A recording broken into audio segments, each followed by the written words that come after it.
Hi, what I want to do is just explain the difference between a TY175C and a TY175JC. Now I have I'm no expert, but I have a service manual on a TY175B, which is a 75 model. This bike is a 76 model, so it's a JC, and a 78 model is a JE.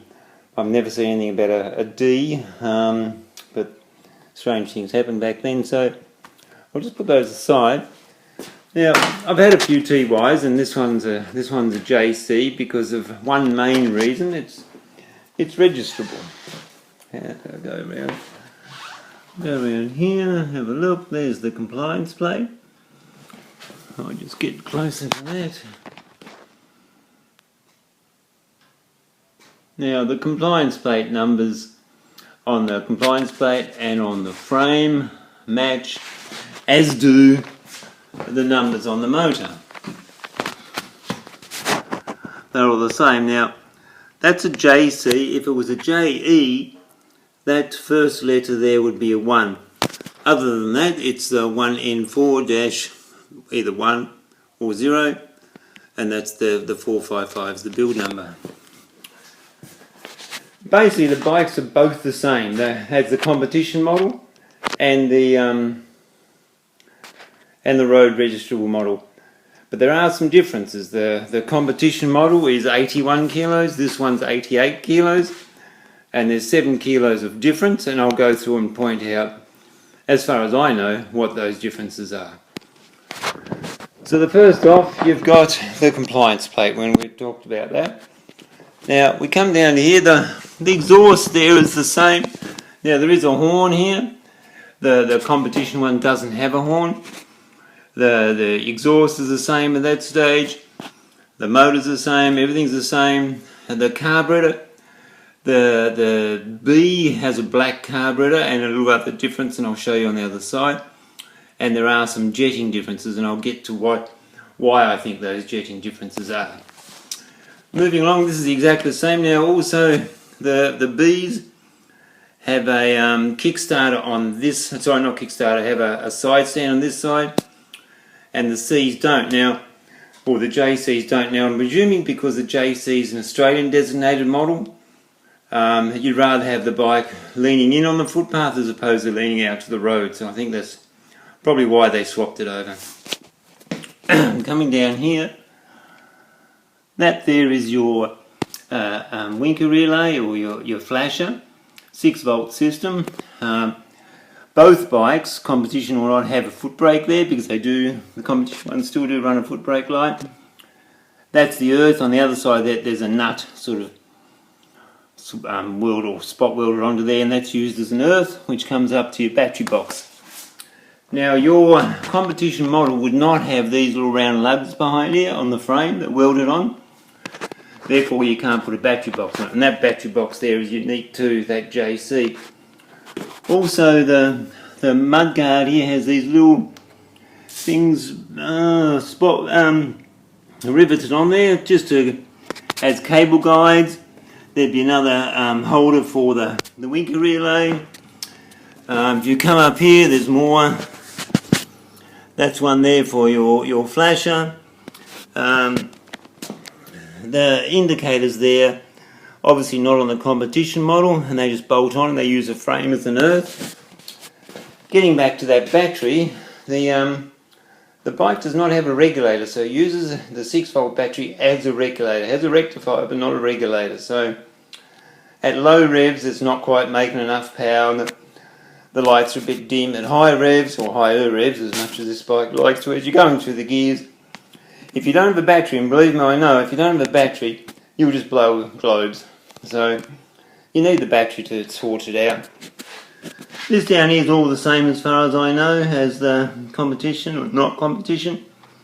That exhaust system, now that is different, and I have heard people say that exhaust there is better than the standard one. The standard one's just like a tube thing that comes out here, but that one there is a, I don't know, I guess it's quieter, but I have heard people say it's a better exhaust system, so which would then mean why you have slight differences in the jetting. And this section here is just for the JC.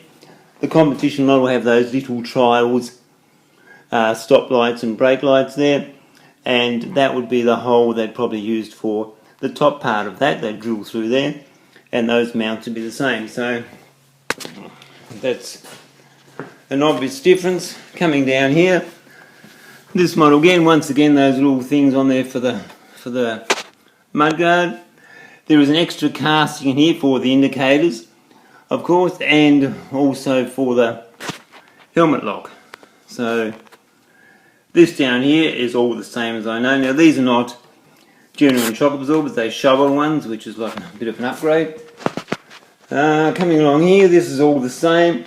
It holds the same oil tank in there, and both models are auto lubing, and I love auto lube. Don't know why, I guess weight would be the only reason you take it off. Other than that, it's just such a nice thing. Now, some carburetors, some of them can have the jets. It's just like an extra bit on the back here, which does change it slightly internally, but they're basically the same carburetor. But the competition ones, you can change your jets here without having to take the float bowl off. And for competition, that would sort of make sense because, you know, elevation, climate conditions, you may just for that fine tuning get that perfect ting ting, you know, that would make sense. But other than that, they basically work the same. The flywheel's the same, it's that heavy flywheel with the extra weight on there. It runs the same, you know. Mostly these JCs were bought, and then people were just ripping all the stuff off them and using them as competition bikes, which they did perfectly well. That's at the heart of it. That's what it still was. It's just bits added on.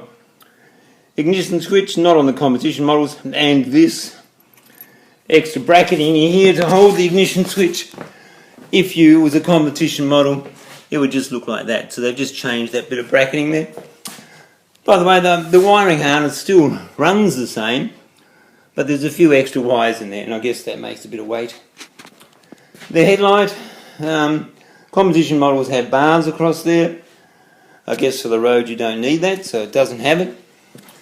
A few, what is extra?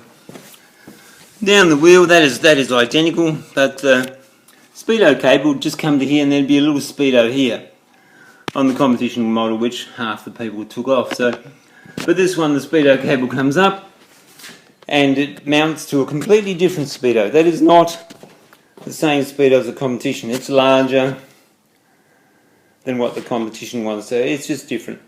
Other than that, the headlight's the same, cabling's basically the same. Now, the switch block here, this is my own creation. Normally it's a larger model, more like the DT ones, and black plastic, and I thought this chrome model was much nicer. It's like off a earlier model DT 360 or something like that, so I rewired that to suit the requirements of this bike. And in my opinion, that's a much nicer look than a black plastic one. Which also meant that this one here is meant to be black as well, just painted black. And I paint stripped that off and redid it, and all looks beautiful now, in my opinion. But anyway, I've got the old ones. So.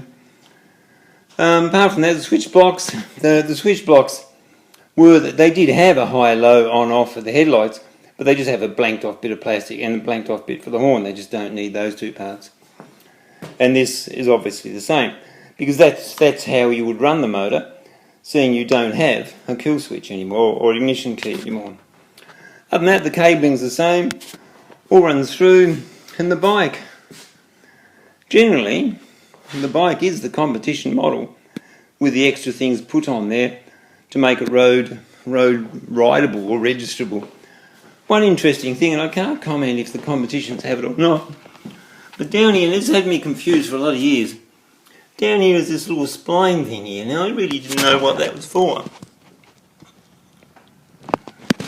And what it is, you had an option for a road foot peg configuration. They would have like a spline with a foot peg come off it. You'd have it extended here. This would come to about there. That would just be extended. And your feet would be further forward then, as opposed to that sort of cramped trials position. But it's too easy to ride on the road. It's quite nice. And this is a new old stock seat, and it is beautiful and soft, and it's just very, very comfortable seat to ride on. I don't have a problem riding that bike on the road at all, and that's about all it's ever done. It's just a few toy runs, day registration, It really has not seen much work at all. Still the original front tyre. It's a nice bike. And, okay, that's the difference between the two. Hope it helps.